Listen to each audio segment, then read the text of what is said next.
maybe first start off, one of our panelists is still on the road, so to say. Ottilia, she will join us a little bit later.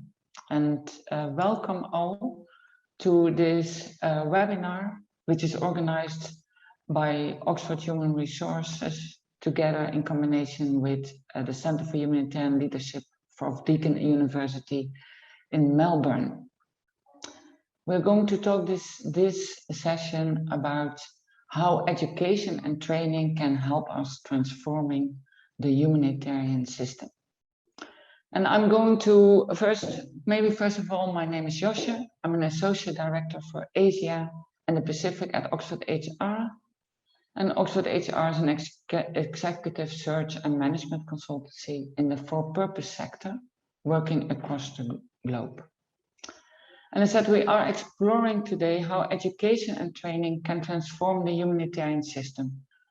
And around the table, we have 5, for now still 4, very knowledgeable people who are intensely involved in different types of relevant training and education. And it ranges from internal training to formal graduation programs, and of course, the practice. Maybe some instructions for the attendees. We welcome our audience to ask questions in the Q&A box, and we will unmute you to ask the questions later on in the session. But please feel free to put your question in the Q&A box, and then you can put it later to the panelist or one of the panelists. And for you all to get to know our panelists, I will introduce them shortly and invite them to tell us about their efforts to transform the current humanitarian system towards more equity, diversity, and inclusion. And first, I'm going to introduce to you Gaynor Tanyang. She manages 2 of the biggest and longest running programs of the Asian Coordination Center for Humanitarian Assistance on Disaster Management, the AHA Center, we will call it. And the AHA Center's executive program aims to develop 100 disaster management professionals from Asian civil servants participating in 6 months residential programs. And for the disaster emergency logistics system for ASEAN, she coordinates the management of pre-positioned stockpiles for the regional response, capacity building, and exploring collaboration for innovation to improve regional humanitarian logistics. Gaynor, good afternoon. Could you tell us more about your work and what is unique about it? Good afternoon, Josje. Good afternoon, everyone from Manila. Good morning to if you are in the western side of the world, and good evening for those who are down under. I'm very pleased to be with you all today and to share about our work in educating disaster management professionals from the public sector. So Josje mentioned that I manage 2 programs with very strong adult learning components. Our main targets really are disaster management staff in government positions or disaster management officers from the national disaster management organizations in the 10 members of the ASEAN. So I wanted to talk about the ACE program and what's unique about it. It's an intensive 6-month residential program, but right now, because we're in the pandemic, we have converted the program as in a blended mode. Currently, as I speak, we are running our 3rd month of the full-time course that is being run online. So the ACE program is designed for middle management officers. And we are running a training with a very comprehensive curriculum across the different disaster risk management cycles. So we cover both response, disaster preparedness, disaster risk reduction, recovery. And our mission is actually to train our future bosses the ASEAN disaster management structure is governed by the heads of the national disaster management organizations. And the way that we're doing our capacity building is actually to prime them up to take on very strategic positions in disaster management or in government agencies that have a role to play in disaster response as well as in preparedness and recovery. It is unique in that sense because we are targeting public servants. There are very few training that I know of that actually targets government officials, government officers in this area. And we have been running, this is our 7th iteration. So it's a very much evolving program. So besides training disaster management officers, 100, we've actually reached our target as of today. So this is our last phase of the program. So we're wrapping up. But even if this was our last cycle of the program, we still introduce a lot of changes in the program. And the other thing that's unique about the ACE program is that it is the content itself. Of course, we're talking about disaster management, and we have very standard disaster management content. But because ASEAN has what we call the ASEAN Agreement on Disaster Management and Emergency Response, which is a treaty, it's a regional agreement that is legally binding across all the 10 member states. And we have systems and processes that were put in place after this treaty was signed that becomes the basis of of what we do. And therefore, the training itself, the curriculum, combines both how they can improve their capacity to respond at the national level and even at the local level to some extent, but also how to coordinate regionally and how to collaborate with international organizations. So it's both expansive in the sense of the content, it's also deep in terms of looking at all the different layers of engagement as a leader in disaster management. The other thing that I wanted to talk about how it is unique is that it's not only a training platform. It's not only an opportunity to learn, but our other objective is to provide the participants a collaboration platform. So through this course, the AHA Center is actually new. It is our 10th anniversary this year. So we don't have that much expertise. So we work with a lot of the partners, the UN agencies, the Red Cross family, civil society organizations, and technical institutions that deliver the training for us. So we design the framework and we have partners delivering components of the project. So in the process, the participants not only gain a network among other disaster management officers in their whom they will encounter when we have a regional response, but also the humanitarian actors that they will be engaged in various phases of the disaster. And finally, I think the ACE program is unique because it's a learning laboratory for ASEAN. Again, we have the framework, the legal framework to do the work that we do. And since many of our institutions and our ways of working are very new, then it becomes a very iterative process. So this is the theory, this is what we want to achieve, this is the goal, this is what we've set up, and this is the practice. And the course provides us that opportunity to bring that praxis, the practice and the learning in a cycle. So that's really for me a very exciting program to be leading. Currently, as I said, I'm very impressed actually that the participants that we have, this is our 3rd month, and we run our program every day, 8 a.m. to 5 a.m. Monday, 5 p.m. Monday to Friday, and the participants are still very engaged.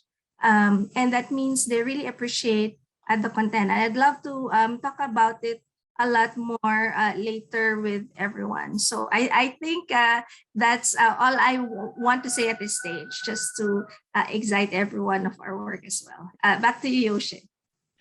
Thank you very much, Gaynor. It's very nice to hear how you train and collaborate 100 public servants to be better able to respond to emergencies in the Asian countries. Very interesting. The next speaker I would like to introduce to you all is Diana Heskok. She is the Humanitarian Inclusion Advisor at Help Age International. She promotes age and disability inclusion and rehabilitation support in emergency, refugee, and development settings. She focuses on developing community-led and home-based care services. And she is very committed and keen to learn together and make learning fun. Yeah, maybe you could please introduce your work and tell us what you like about it so much. Thank you. Hello, everybody.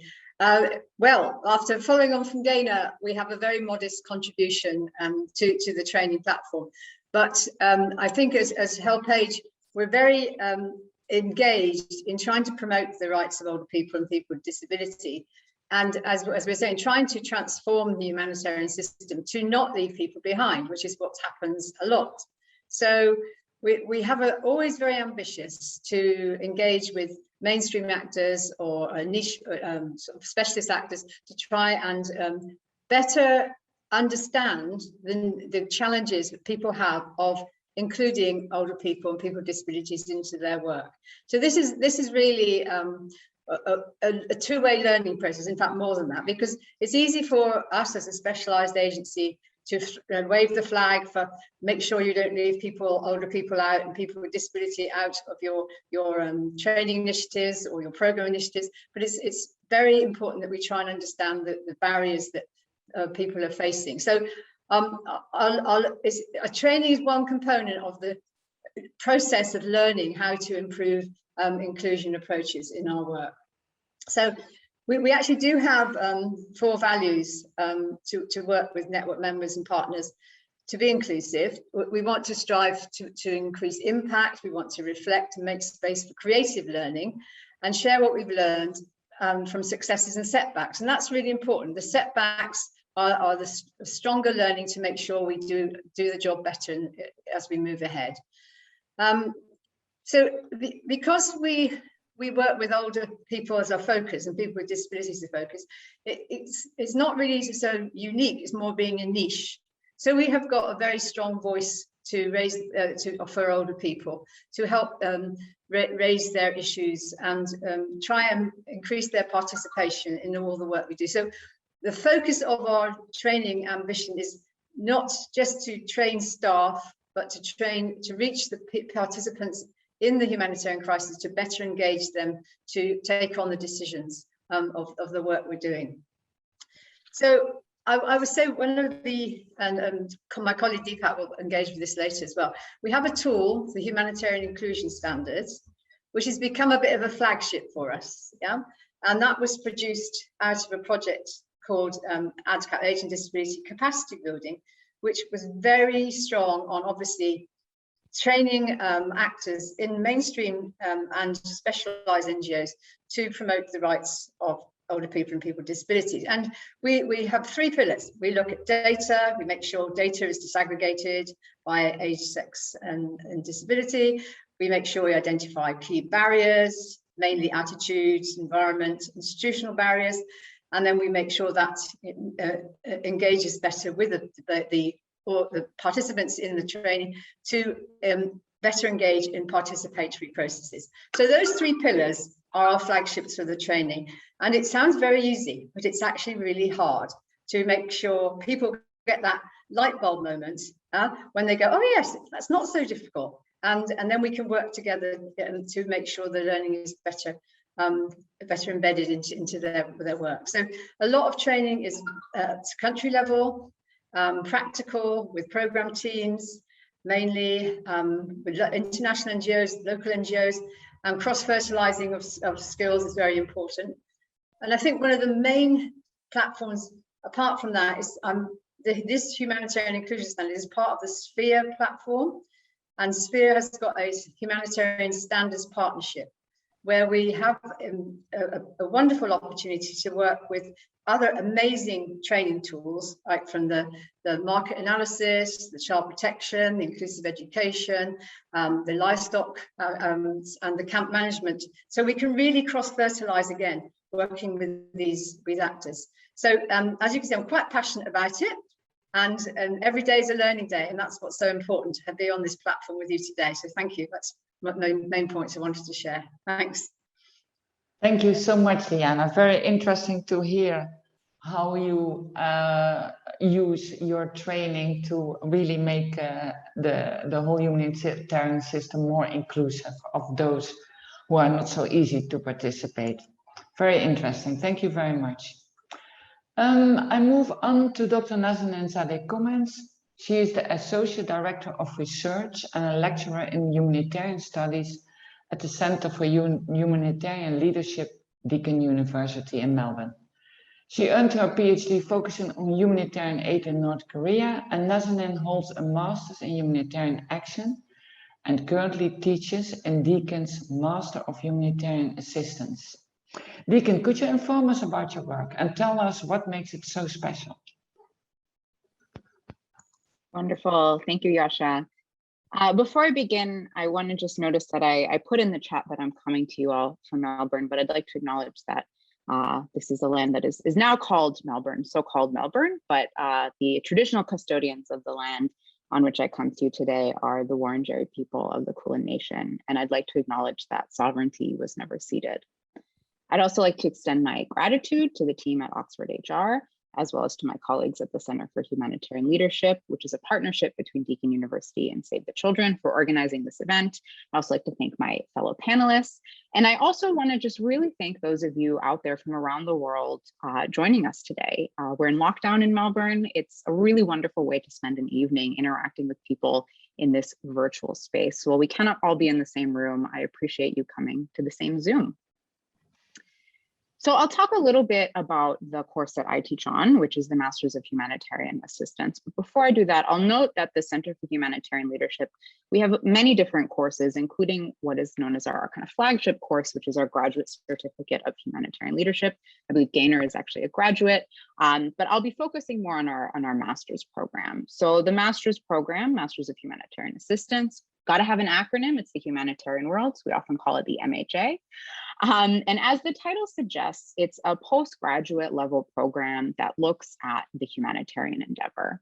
So it's between 1 and 2 years, depending on experience and depending on whether applicants have graduate certificates or other postgraduate study experience, etc. And we're housed in the School of Humanities and Social Sciences at Deakin. So I'll also note that we have students from an incredible range of disciplinary backgrounds that is not limited to social science. So we have people with legal backgrounds, biology, psychology, international relations, you name it. But our program focuses on histories, concepts, structures, debates, dilemmas in the humanitarian realm. So students coming through the master's program, of course, they write essays. We are an academic program, we're in a university, but they're also writing concept notes, they're conducting needs assessments, and they're devising disaster risk reduction strategies. So I'd like to highlight 2 points that I think makes our work so special and why I love my job. First, I'd like to reference one of the so-called humanitarian principles. I say so-called because I actually don't love that term, humanitarian principles, because I think that there's a lot of ways to be a humanitarian that don't necessarily involve those principles, but that's a bit of a tangent, so I digress. But I want to talk about the principle of independence. And I think that the principle of independence applies to a program like the MHA as well. We have partnerships with many organizations. I mentioned Save the Children, but we have partnerships with many other organizations, large and small. Actually, in fact, Diana gave a guest lecture to some of our students in our disaster risk reduction unit earlier this year. But we also maintain our position as part of an independent academic institution. So what does that mean? I think it means a few things. It means that the learning that we provide and that we engage in is not specific to any one organization or specific to any sector. I often use the term generalist humanitarian program, but in that kind of generalist perspective is really working for transformation and change of a wider sector and a wider system, rather than within a specific area of humanitarian practice or within a specific humanitarian organization. This independence and this manifestation of us being part of a university also means that we're not operational.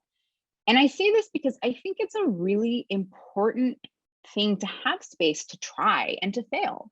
And I don't mean failing in terms of students like failing their assessments. I mean failing in the sense of being able to be creative, try new things without the pressure of being in an operational setting where the consequences can be quite high and can be quite grave.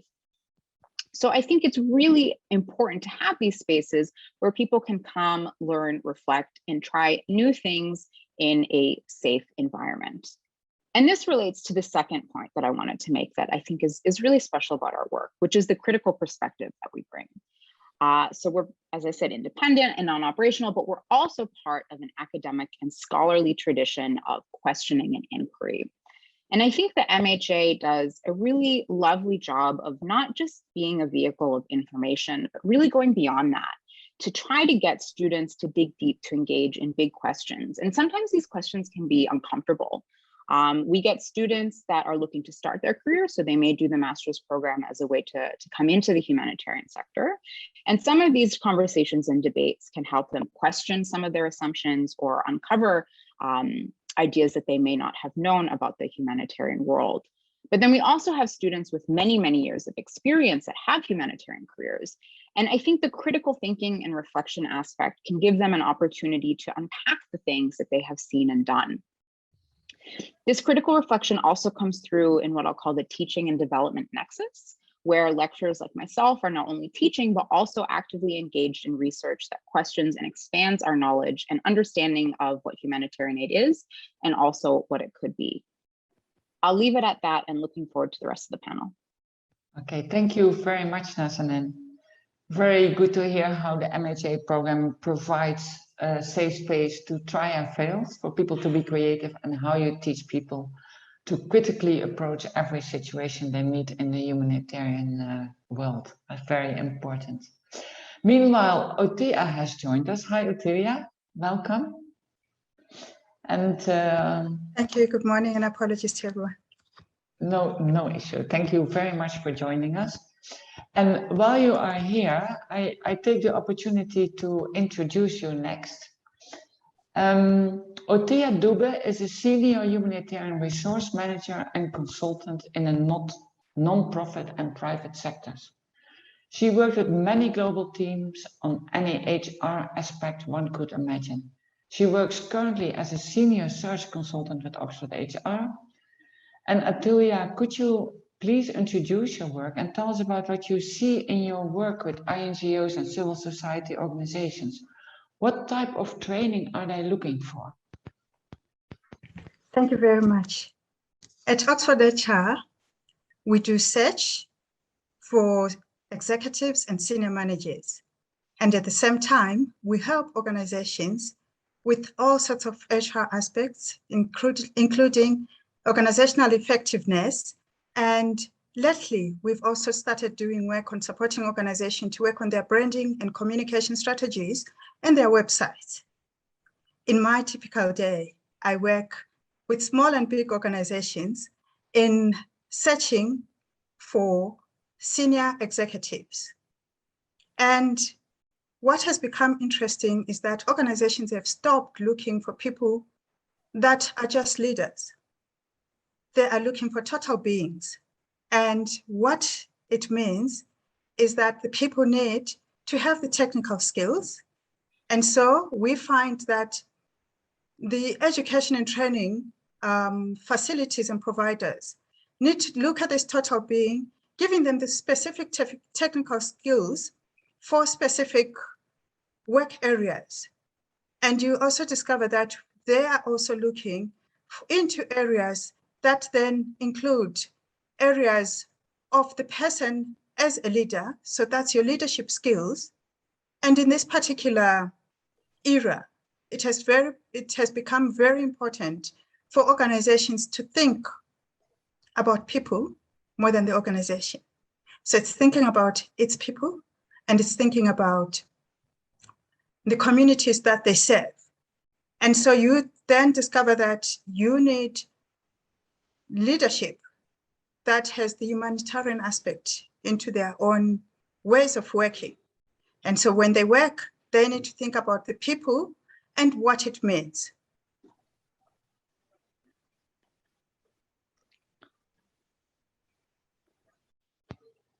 Thank you, Ottilia. I think Ottilia has frozen in my view, so maybe she has connection issues. Let's, Ottilia, I don't know if you can still hear us, but we will get back later to you. I'm sure you will reconnect. Can you hear us? Yes, I can hear you. Okay, you froze at some point, so I'm sorry. maybe, no, it's no problem. Maybe you can move back a bit to the last part of what you were telling us. All right, so I was saying that they need to have leadership skills that are then inclusive in terms of the different people that they work with, and also in terms of the communities that they work with. So you are then looking at a lot of soft skills within your leadership. And you are also looking into a generation where you have to work for your resource mobilization. And it's all sorts of resources. So it's about the fund development, and it's also about how you bring in people, how you build your teams, and the skills that you bring into them. In our current generation, we have heard and we all know about the issues around decolonization and the emphasis of going into the global south. And this means that across the world, humanitarian and NGOs and civil society organizations are looking for leadership that understands issues around what brings empowerment to people, and issues around diversity. And diversity being not what we typically know as diversity in terms of age, color, or that. It's also about the ways people prefer to work, and with the different generations that are coming into the workplace, there's a push for people to bring in younger people.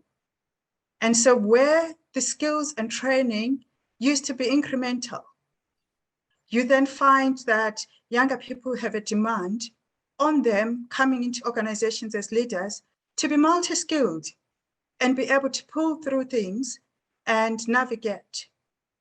And so there is then the importance of ensuring that people and individuals are familiar with their communities. And more importantly, it has also become imperative that education and training be given to locals. And we particularly saw it when lockdown came and people could not freely travel, and so it was easier for people to go back to their home countries, and yet humanitarian work and other work needed to continue. And so building capability at local level, with the emphasis across the world on using resources more efficiently, we see more and more the requirement of leadership that understands monitoring and evaluation, other than just doing research on what programming would look like. And it has also become important for staff members, particularly with the fact that teams are dispersed in the current environment. that people have ability to cope emotionally and to work individually and also to work in teams. And so it is important while working on training and building programs to also think about how do we support organizations to be able to provide for the elements that enable leadership to support their employees emotionally and also in actually building their emotional ability and sustainable features. And in my speak, I had forgotten to speak about the fact that environmental sustainability and program sustainability have become key issues. And whereas programming used to be done, the key questions that are now being asked when we have supported people through a crisis, are they going to be self-sustainable? Are we building enough skills for the people to cope beyond the shock? For now, I will leave it here. Thank you. Thank you so much, Ottilia. Very nice how you elaborate that we need people who think about empowerment, diversity in their being, but also in their way they work. That's very nice to hear. I actually move on to the next member of our panel.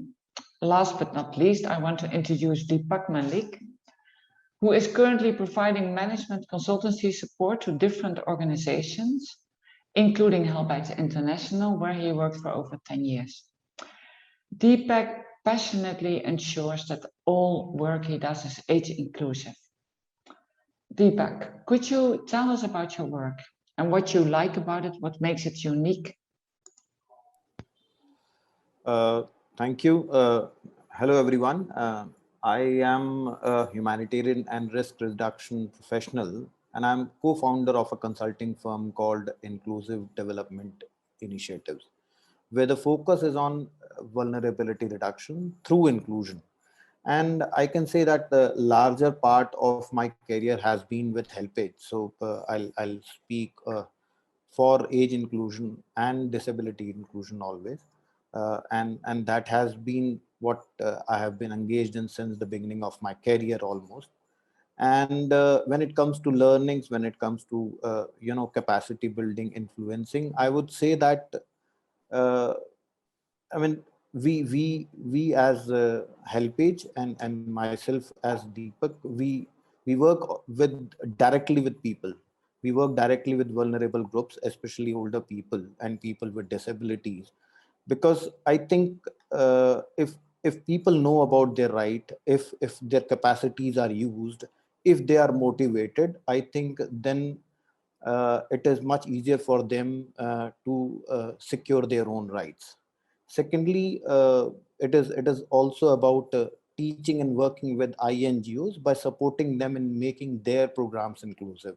So teaching doesn't always go by physical lectures, but by supporting the programs so that the programs becomes inclusive and people learn by doing themselves. Thirdly, I think it is also very important that the people who are working in the field are also aware of how inclusion can be assured. So training professionals, building the capacity is one thing which we do. Lastly, I think people also need to be convinced that inclusion is needed, and people also need to be told what are the ways in which inclusion can happen, and that requires consistent different level of studies, tools which need to be created, which we have been engaged in since the very beginning. I believe that securing right requires a social change, and many a times, first of all, recognition of the right, and recognition of the right requires that people understand that there is a need, and that's what Nazanin was talking about, need assessment. That need assessment is the first step always, and if people do the need assessment rightly, I think then the chances of making sure that people are involved, people participate, the chances become very much higher. And their rights of people who are vulnerable can be secured always. Thank you. I'll end it here, and we'll talk about it later again. Thank you. Thank you. Over to you. Thank you so much, Deepak. Very nice to hear how you are helping organizations to work in a more inclusive manner. Meanwhile, I want to remind the audience that you can ask questions to any of the panelists in the Q&A box, which you will find below in your screen. And we, meanwhile, will move on our conversation with the panelists. And in this round of discussion, we will explore more the views and the approaches of our panelists a bit further. Maybe first, Nazanin, how do you, in the Center of Humanitarian Leadership's Masters of Humanitarian Assistance, build skills for remote leadership? Thank you for that question. I think this is a really great question on the heels of what Ottilia was talking about. I wrote down this term, the total being, talking about leadership versus the total being. I thought that was really, really enlightening. So I'm going to answer this question in kind of two parts. The first is around the kind of technical side. I think if you had asked me this question 2 years ago, way back in a time when I'd never heard of Zoom before, I would have told you that my answer would have been, well, we teach online, and I would have thought that was so unique and so cool. Of course, now that's becoming a lot more common, and it seems quite simple to think that just simply being online is a way to encourage remote teamwork and remote leadership. I'll maybe clarify that our programs pre-COVID were taught online, in person, and hybrid, so you could kind of do a little bit of both, or choose totally online or totally in person. We're looking forward to that coming back in Australia hopefully soon. Our vaccine numbers are going up day by day, so looking forward to the days when those go back. But I still think it is pretty cool that we've been working online for so long. And I think that it's important to highlight the value of online learning, because I think to be a good remote teammate and remote leader, you need to do things online. And so at Deakin, I don't want to sound too much like a Deakin machine, but I do like this term that Deakin uses, this concept of what they call cloud first. And this is the idea of designing educational materials for the cloud, for online learning. So I think, there's the way that we deliver and design our courses with that kind of online environment in mind. It's not just transforming things that are in person into online, but really having online as a starting point. But I think the other thing that's really important is interaction online and the way students interact with one another online on real problems. So we do group work, but also then kind of in smaller pairs or individually, students are working on real world problems and trying to come up with viable solutions. And they'll be working on these quite difficult and challenging problems that it's so tempting to say, I wish we were all in a room together with a whiteboard, but not have that option. And instead really need to see how to work cross-culturally, across different time zones, across different languages, across different types of knowledge. People may have different backgrounds, different types of experience. So I think the doing is a really, really important part of the way we prepare people for remote leadership. And I'll also note that I think that term leadership, you don't need to be in a certain position or have a certain title to be a leader. I think anyone can be a leader. The other aspect that I'll touch on, in addition to the kind of technical aspect, is I think around the conversations that we're having. Particularly, we always have a component in our courses of reflection where students can reflect not only on the content, but also on the process. And I think that because, as I mentioned earlier, we're independent, we're non-operational. So we interrogate aspects of the humanitarian sector quite a bit, and not only looking at the lens kind of outside, so externally looking at the sector, but also looking internally. What is our role in the sector as individuals? And what is our role in the pursuit of a more just and equitable humanitarian endeavor? And I say this recognizing that, universities have an incredible amount of power and privilege. I myself am American, based in Australia. So I'm not saying that we have all the answers or that we're coming, giving students these neat and tidy answers, or that they leave, kind of totally morally and ethically with everything figured out, because of course it's a journey. I think it's a journey I myself am going on every day of learning and expanding.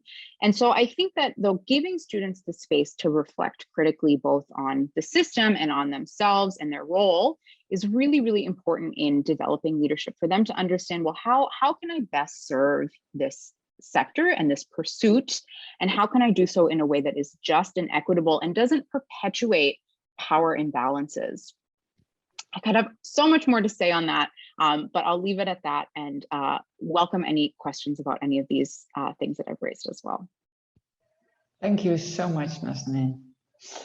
Maybe a question for Diana. Diana, could you share with us how at Help Age you develop leadership to promote diversity and inclusion? Thank you for that tricky question for us. I thought about it in a couple of ways, really, and I think possibly the most effective way that we've managed to improve our leadership skills within our staff is through the training platform, where we have, say, visited either regional programs or country programs and doing training, and with key staff in the regions and in the countries, we then cascade the training down.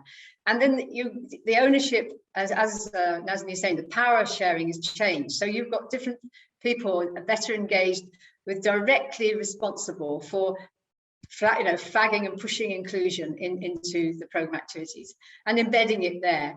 It is a challenge because unless we see organizational change, so that the policies and strategies at, say, the country level in the program approaches don't change, to embed inclusion, then usually you start, as you know, you lose the momentum. And as Ottilia was saying, sustainability is so important, but it's often lost because we tend to run by training in programs, and programs unfortunately come to an end when the funding finishes. And sometimes we lose, and very often, I'm afraid, that institutional memory, and often the inclusion lens tends to be dispersed and often lost, to be pulled back again when we get more funds for a new program, and then we build up the capacity again. So it's a very fluctuating aspect to engage with leadership. So I think a very good example for us is we obviously work a lot with older people's associations, and here we see in some of the responses a lot in Asia and a lot in Africa, where after time the older people's groups are established within, say, the camp setting or the host community setting or wherever we are working, and start to become part of the decision-making process. And I think actually what Deepak was saying is to make sure the people we're working with know their rights. And once we start seeing that, and we work on an equitable way and not in a hierarchical way, which is unfortunately a problem within the humanitarian structure, we see natural leaders coming out of communities that are basically affected by the humanitarian crisis. So that for me is a very important aspect, and it, for many cases, is aspirational, but where we see it working, such as Jordan, Ethiopia, Pakistan, India, we have lots of examples which we want to applaud, really, and hopefully we can build on that learning. So I think that's just a few points I wanted to share. Thank you. Thank you, Rihanna. Very good to hear how globally you managed to get all the people and other groups part of the decision-making process, and how this is supported also needed to be supported by organizational change. I think it's a very important point to make. And Gaynor, maybe, how is at the AHA Center, how are you using remote learning for leadership development and to promote inclusion and diversity? How are you using remote learning? Thank you, Josje. I think I want to say a lot of things in those three areas: remote learning, leadership, inclusion, diversity. It was really a tough decision for because the way our program is organized is that the member states have decision-making oversight over the program. So when we could not do the program last year in 2020 on a face-to-face, we proposed several options, and one of them is our least preferred option, which is to run the program fully online. And that's because the objective of the program is, one, to really develop relationships among the disaster management officers. And we have a very comprehensive program. So it means really running the program for 4 months, which is part of the blended approach. 4 months fully online, Monday to Friday, 8 to 5. And Diana and Deepak were part of the partners that delivered it for us. So it was something that we weren't sure we could do. But we felt that, well, we have to adapt to the situation. And so one thing was clear first for everyone was that we were going to we were not going to change the objectives and the standards of the program. When we talk about the leadership development, it means that we were going to retain the full curriculum. And in fact, we added a few more for this last phase. And the standards of what an ACE program graduate is going to be is not going to change. So we went into this journey, and in trying to convert the course, we found this approach that's called the flipped classroom approach, where the participants, normally in a traditional classroom, the teachers teach everything, you learn it when the teacher teaches it. But the flipped classroom approach is that you prepare the students, give them some pre-reading so that when they come to class, they actually have an idea of what you're going to talk about. And then it's more of an engaged approach. And we tried to do that.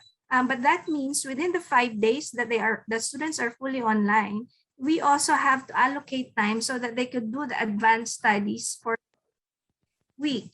So it's a lot of new things that we tried, but it helps. And I think part of the experience was that we really had to drill it down to what are the essentials. I could probably speak about the course that was delivered by Diana and Deepak, which is on gender inclusion, diversity, and resilience, which are very big words, very big topics. You could run each topic on a 3-day or 1-week course, right? But we gave them, I think, 3 days or 4 days to run the entire thing. So we really had, together with HelpAge and the other partners that this particular module, was to really shape the program and find the essential. What is the most important thing that leaders need to learn about gender, about inclusion. And I think that was a very productive experience for us as a center. And I heard also from our CSO partners, HelpAge and the rest, who developed it for us. So it's really sticking first to the purpose of why we develop leadership. And that I think it's Nazanin who also mentioned, it's developing the generic leaders, the all-capable leaders able to understand a lot of things, because that's where we are in terms of leadership development in the region. And then the other thing that we do, that we changed, is adding this course, gender inclusion, resilience, and diversity, as a framework. We didn't have this program for the past 6 times that the program was run. So it's run the first time. And we built it as a framework so that the participants, when they're starting the course, and then we asked all the rest of the partners to consider ways of how to integrate GIRD into their courses. Either it's a specific submodule, or it's a specific case study or illustration that they're going to use, so that the learning is scaffolded. And then the other fun way we did the leadership in a remote setting is we asked all the participants they are assigned. So every day they get a snippet about leadership. We call it the leadership inspiration. That's how we begin the day. And it's a good reminder for everyone. It's either a value about leadership, and that there's so many ways you can define leadership. And I guess to wrap up, their approach to for this last batch was to really use leadership as a framework of the entire curriculum, because before leadership was one of the others, but now it really became a foundation together with gender inclusion, diversity, and resilience, so that as we go through the different dimensions of disaster risk management, we go back to, okay, what does it mean to you as a leader and as a future, leader in the region? So, so far, our experience has been very, very positive. I think although we really miss the physical interaction, the participants have built good relationships. And I think part of that is being able to establish the environment for them to be able to fail, as well as to discover themselves as a leader. So we made sure that in an online environment, the learning is still a safe place. The environment is still a safe place to learn. So yeah, that's what I wanted to say about that, Josje. Thank you very much, Gaynor. I would like to ask Deepa, actually, what do you think gamification brings? How you see behavior change, gamification in education? How do you see behaviors change after the training? Oh, okay. So behavior change. I think first of all, if we want to see behavior change in society, theory alone doesn't work. So that's the first message I would like to say, because when you work directly with people in the field, it is difficult to tell them, key messages, or give a theory on what they should be doing for people in the field. I mean, people have their own biases, they have their own social barriers, and they have their own experiences with which they work. And giving them a single message that yes, older people have rights and they should be doing this with them doesn't actually work without telling them what is the outcome you are expecting. And second is, people should be experiencing themselves rather than we just telling them, and that is where the role of game comes. It allows participant to experience through simulations, role plays, storytelling, feedbacks, etc. And that really tells them what they should be doing with the people themselves. Secondly, I mean, while doing the field work, we have realized that although many a times the staff in the field go through formal trainings, but and it is not that they don't work. They work to the extent you tell them. That if you tell them that yes, data has to be collected in a disaggregated manner, they do collect it. But I mean, the theory tells them to collect the data in a disaggregated manner, but that does not translate itself into inclusion. That requires further work. So I think when you engage with them in an interactive manner, where you play with them in games, it actually tells them what is the purpose. The purpose is to make sure that people are included after collecting the disaggregated data. Yes, and if you don't do that, actually you miss the opportunity of addressing inclusion, and that is where the role of games come. Thirdly, I would say that I mean, as organizations like Helpage, I mean, we as Helpage we are a large network of organization. globally, and which comprise of governments. We also work with UN, we work with INGOs, we work with local NGOs, we work with smaller grassroots NGOs, we work with activists, we work with different levels of other networks as well. And if we have to give a standard message to everyone, it doesn't go same. Again, I think we engage with them in different ways, so that people think of the solutions based on their own realities and experience, which is most important. And that is where the role of games and other modes of, I would say, teaching, learnings comes in. Yeah. Over to you, Josje. Yes. Thank you. Thank you so much, Deepak, for this insight. Before we move with our next question to Ottilia, I actually would want to put one question from the audience, which I find very interesting and very appropriate. It's from Esther Grida, who is asking, what is the balance needed between academic and reflective learning, like Nazanin is referencing, and lifelong practical learning, given the fast-changing context humanitarian work is in? And what's the role in online learning in making new knowledge very quickly available in a fast-changing world? Is there anyone of the panelists who wants to respond to this question? Deepak. So thank you, and a very interesting question. First of all, the ways in which emergencies are managed has been changing quite very fast. The level of disasters we are facing are much different than we used to face earlier, and they are increasing in number. The economic losses are increasing. The kind of catastrophic events or the disasters we are facing are also changing, and also changing the way in which we manage them.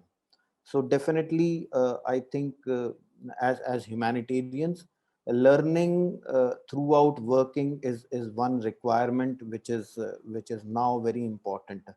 We cannot depend on what we have learned before only.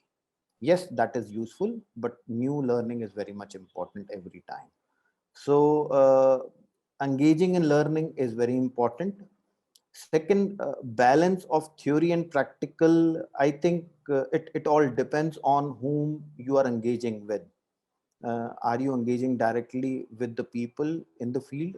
Definitely, then that requires a different balance than you are engaging with the decision maker. So it all depends on the kind of stakeholder you are going to teach with. Yeah, over to you. Thank you. Thank you, Deepak.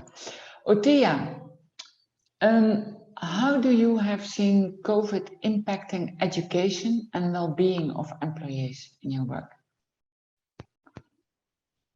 When the COVID epidemic arrived, it became evident that there is a fight for sustainability of humanity. And with this fight for the sustainability of humanity, our first reaction as the world was to hide before we could re-find ourselves and go out. And so that's basically what all organizations did, except for places that were actually essential services. What it did for organizations is that the first reaction was to ensure that people get information. So that rather than just education and training, it was about how do we survive? How do we deal with infections? How do we stop infections? Then it went to helping others to cope.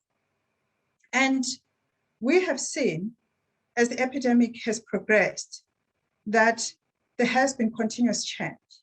So we saw the learning platforms moving to online learning, and different forms of online learning, which included the face-to-face and immediate training. And then as people realize the issues around the sustainability of the human, because people did not have the same energy levels, people were down ill and all sorts of things, we saw that the use of recorded information became more and more visible. And what we then saw emerge with a higher strength is the use of the social media platforms that organizations used to look down on and frown on, because organizations believed that they were stealing time in terms of productivity. Organizations have gone onto the social media to reach out to their own people and also reach out to the community. So we see the use of Facebook, the use of YouTube, and also the use of community radios increasing, and television and wider broadcasts. So what we then realize is that learning has been expanded in terms of how people are reached and when people are reached. And I'd like to refer to something that Gaynor said a little earlier about the fact that people have had to add on new things as learning requirements and the need arose. But what we have not added on is time. And because people still need to learn and deliver, it has become important to then think around how do people self-manage, and organizations have had to deal a lot with the well-being of people and empowering people to be self-aware, to be emotionally strong, and to be able to just manage on a daily basis. But besides that, it still remains important that people go out to people in order to support them. And therefore, it is providing learning approaches that enable individuals that go out into communities to provide learning and development opportunities to actually consider the humanitarian aspects of people in terms of how do we enable the people not to be exposed and yet get the practical skills they need? How do we resource the communities and the people to actually continue to function and to survive? And you were speaking about gender issues. They have become really important in areas where people are in prohibited spaces, where there isn't much movement. And because people are spending so much time with each other, it has become important to then strengthen issues on learning and development about gender awareness, issues around abuse, and also around reporting and safeguarding. And it remains important that for leadership with the COVID epidemic, we need to then think about how do we work differently. And so you see the introduction of different working patterns. And so there's different ways of managing people, and there's a movement from managing the actual time that people are working to actually managing deliverables and monitoring deliverables and outcomes. At this point, I'd like to stop here. Thank you. Thank you so much, Ottilia. Very interesting. I actually have an extremely challenging and relevant question from your mom in the chat. Your mom is actually referring to the enormous disparity that we have seen in response to the current pandemic. There's across the world, there's a huge difference in it. And the question is, how can capacity building give opportunity to addressing such issues? Like how in training and education can we help addressing the disparity that we see in response to this global pandemic? Is there anyone in the panel who would like to? Well, I think give the solution would be too much a challenge, but maybe one of you could give their view or their ideas on this. Thank you, Imam. Very interesting question.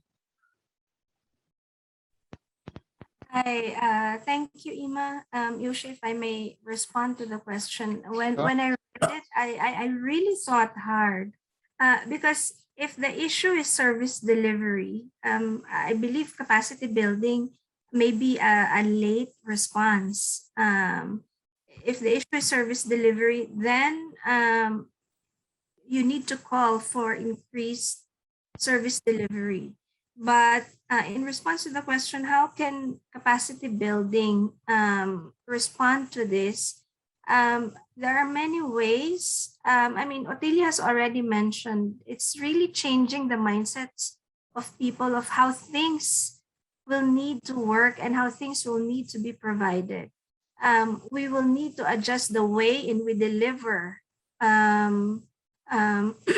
response, in how we deliver services, and with the pandemic still ongoing. So it's for the AHA Center, we've really emphasized and continued to have in our curriculum different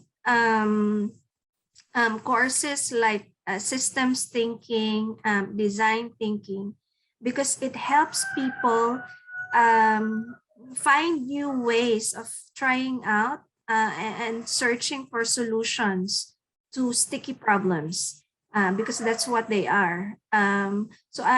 For me, that's my response. It's not capacity building that will respond quickly to the problem of service delivery, but it can help the quality of service delivery. I guess that's my point. I saw Diana want to say something as well. Diana. May I? Just to add on to that very challenging question, as we've learned so much this year. So just a couple of learnings we've had. So I'll give an example from a COVID response program in India, where obviously donors were very good at making their funding more flexible. But as you say, capacity building just went out of the window because we couldn't reach these hard to reach communities. So essentially, a very useful initiative carried out there was where basically the teams mobilized the older people's committees and basically gave them the responsibility with some small support, and off they went into the communities to identify hard to reach older people and to bring them into the program, which was service delivery of health and food parcels. So a very practical example. But the capacity building was more the learning on their feet and how they managed to organize themselves and do activities they probably never thought they would be put into that position before. So, and that is the fertilization of that learning to the organization and to ourselves has been immensely helpful in rethinking how we approach community activity. So community-led responses was a definite result of this type of activity. And then I think the other thing was the vaccine equity global movement. So on the other side, from being community focused to the global movement, where we are not able to really influence country-led programs through the governments on vaccine equity. There's a massive movement now where we're all pushing together to try and make sure we have equal access to vaccines. So that's just two examples. That's thought might be interesting to share. So thank you.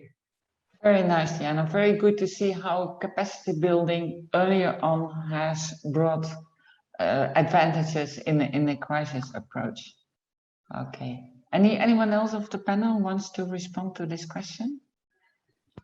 If not, then sorry, go ahead. Can I just jump in very briefly?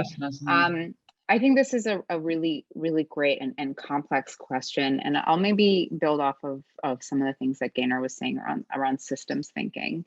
I actually think this question really demonstrates the limits of training and capacity building, and highlights the need for activism and the need for changing in the way systems work. Existing in a kind of neoliberal capitalist world, I think even if we're the most well-trained humanitarians, these inequalities will perpetuate. I think we see that both within the humanitarian system, but also within the wider world that the humanitarian system sits within. So this is, to me, I'll go back again to the humanitarian principles, where principles like neutrality are kind of brought into question. You know, how can we be neutral on a global scale when the systems that we see globally are perpetuating inequality, are prioritizing markets over well-being? So I think this question is we could talk about this for hours. I think it's a really, really great one. And I just wanted to highlight the importance of not only that, thinking about the individual and how can the individual be better trained, but also that systems thinking of, well, how has the system failed us? Thank you. Thank you, Nazanin. Before we move to our last round of quick questions, I actually got a question in from Amber, which I think is very relevant for Nazanin and the masters you're teaching in. And she says, how is mentorship incorporated in the training and education? Thank you. That is an excellent question. I think it also, if I can go back a little bit to, I believe it was Esther's question about, you know, constant learning and using online tools for learning. I think mentorship is a really good example of the kind of person-to-person learning that of course can be enhanced by things like online learning, by downloading a PDF report and learning something, by doing an online course. But those modalities are wonderful in providing certain types of learning, but something like mentorship really provides a more personalized and more person-to-person way of learning and way of reflection, way of consolidating learning. So I absolutely agree that it's a really, really important one. I think it's one I'm hearing a lot more in the humanitarian sector, you know, mentorship, coaching. So it's definitely certainly an aspect that we look at in the Graduate Certificate of Humanitarian Leadership, which is our program for kind of people with more experience in the humanitarian sector, and only about kind of middle manager level, as I mentioned, that Gaynor has been through. But that program really looks more closely at, well, what different tools can we use to build leadership? And that's not only knowledge, but also mentoring and coaching. I think on the master's front, we often see this coming through in the internships. We see students both with experience in the sector, but also students without experience in the sector really gravitating towards internships and finding mentors within those organizations to build on the kind of academic and reflective knowledge that they're learning at university in these more practical settings. So absolutely, and I think that's a really interesting question to ask also in the context of transformation and, you know, of being a good mentor and of thinking not only about working with someone who wants to perhaps learn from the high points of your career, but also what would you do differently? And so I think that's a question to think about, not only in terms of people receiving mentorship, but also those acting as mentors. I'll leave it at that. Thank you. Thank you. Anyone else of the panel wants to share their experience with mentorship? I think it's worthwhile. I was going to comment. Okay, I go. I was going to comment on the fact that because a lot of learning has moved online, I think mentorship has grown stronger in that mentors do not have to be next to you. It's just about how opportunities are brought and shared, and the learning just continually shared with wider mentorship. Thank you. Okay, good. Gaynor. Yeah, I just wanted to build up on what Nazanin said, because in the graduate certificate for humanitarian leadership of Beacon and Save the Children, coaching and mentorship were really core in the development. And I think that was a huge, it was a significant strategy in terms of how much learning someone could get and how much reflection that allows. I think it's really that time to be speaking with someone with more experience, or just with the right questions to help you reflect on your leadership. In the ACE program, we have also adapted the same approach. We do provide, as program manager, I kind of have this one-on-one coaching with the participants at certain phases of the program, just to get them to reflect on their leadership experience. But we also have organized a mentoring program for a specific process within the program, which is developing their project proposal. It's kind of their thesis to be a graduate in the ACE program. And we have previous students or the graduates already, as well as AHA Center staff and other partners who are helping as mentors. So it really gives a more enriching experience for the participants. And I learned that experience from GCHL, so I'm happy. Okay, thank you, Gaynor. Thanks. I think we are moving slowly but surely towards the end of us being together here. And actually, I think it would be good if I ask you all to look a bit ahead. And for all you panelists, I would like to ask you a final question, like, what are you looking forward to, looking ahead the most in your work? And I actually throw the ball at Gaynor, and then maybe Gaynor can throw it on to another one of the participants. So what are you looking most forward to, looking ahead?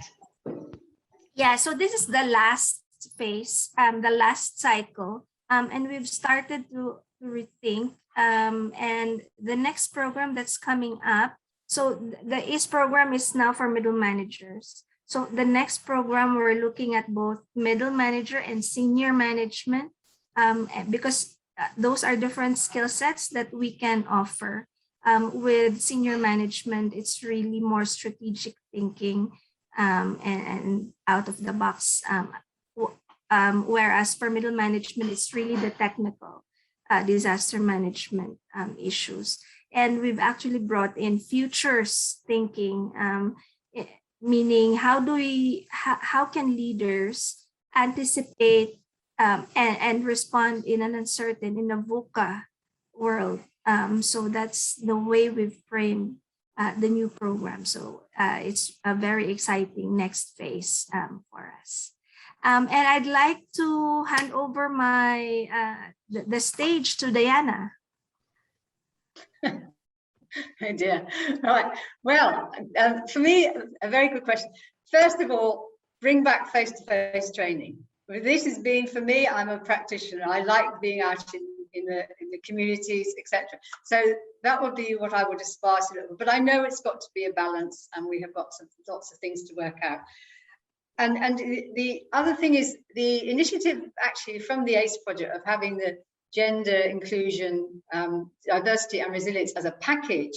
That's for me an inspiration to build on, to take that forward in different platforms, because often we have the silo of gender, the silo of diversity, the silo of this is really a barrier to making our work more inclusive. So taking that initiative forward and seeing where we can embed that, hopefully within some of the UN agencies training programs, we have some initiatives to start the ball rolling, and likewise hopefully with other actors.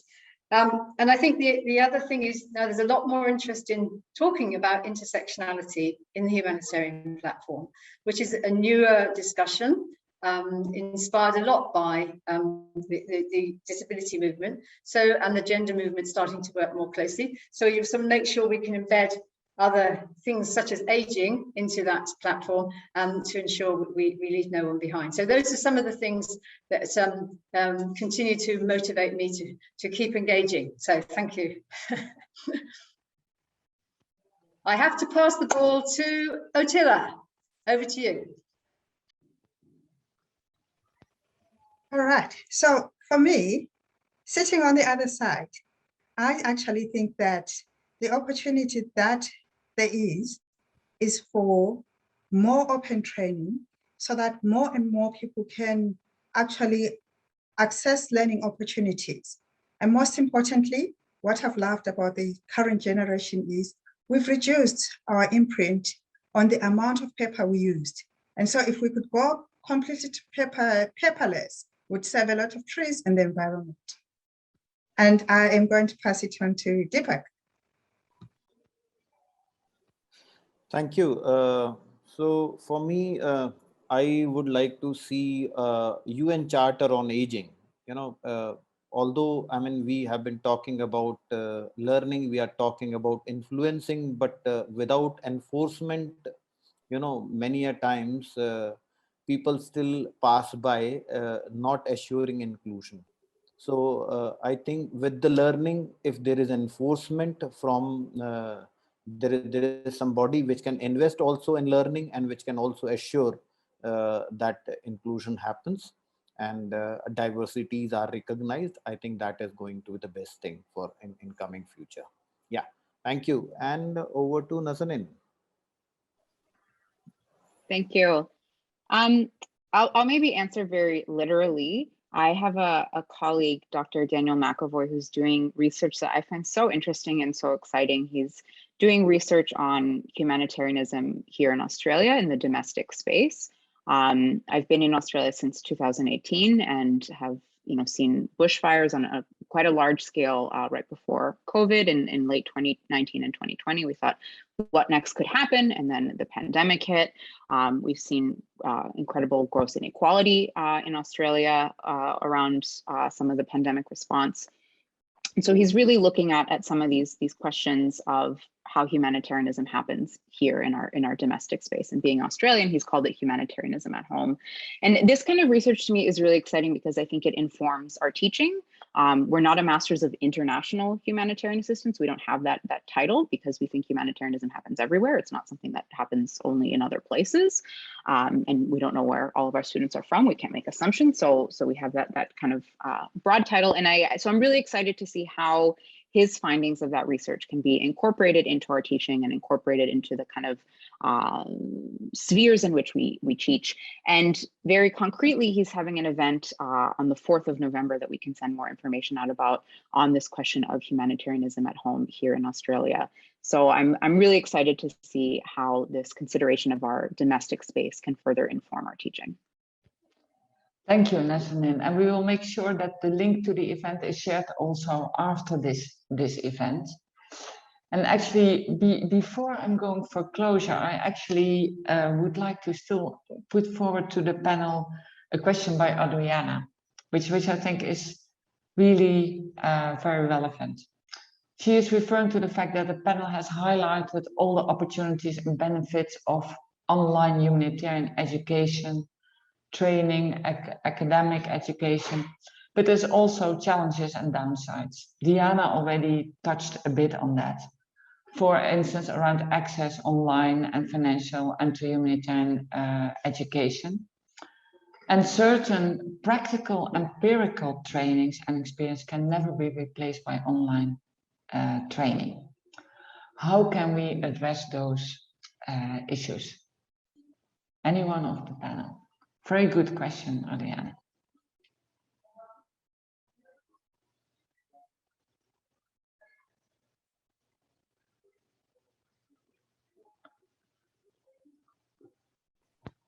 I'll maybe just jump in with a quick response, which is that I think it's really important. I think this is an excellent question, because I think it's important not to conflate or confuse online with accessible for many reasons, both the kind of access to the internet, but also we've been talking about people with different disabilities or different abilities, how training is available to people with different needs online. Language is a major issue. We see so much going on, assuming this kind of Anglosphere, which is not accessible to people that don't speak English or whatever language is going on. And so I think it's important not to jump at this idea of online equaling accessible and to still critically question, well, what still are the barriers to accessibility, or what barriers to accessibility have become even heightened in an online learning space?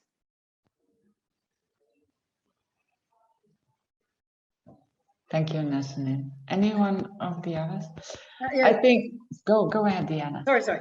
I think to complement Nazanin's point on accessibility, I'm not sure. We probably have been on webinars where you have 3 languages, simultaneous translating, 2 sign language interpreters, and then you have slides which are often inaccessible for people with visual impairment. So it's a very challenging platform, and if you want to really make the online more accessible, which we all do, it has an amazing cost to it.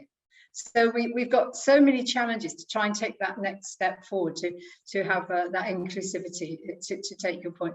But I think for online is part of. It's a component that we've learned has been very engaging and very useful to spread our learning and have a wider audiences. But the next step following up from the online learning is where we, from my point of view, I've fallen flat because I haven't set up the right approach to continue mentoring or coaching, because we have such a wide audience which don't necessarily take away the learning and embed it into their work. And that's some of the challenges I have for looking at online learning in the future. That's just from my little lens. Thank you. I think this is an excellent closure of this very interesting webinar, Diana. And I actually want to thank all the panelists and also the audience very much for being part of this. And I also want to give a special thanks actually to 2 people who behind the screens have made this session possible. And that's Liz Thompson, the event manager for the Center of Humanitarian Leadership, and Ruth Davis, the communication manager of Oxford HR.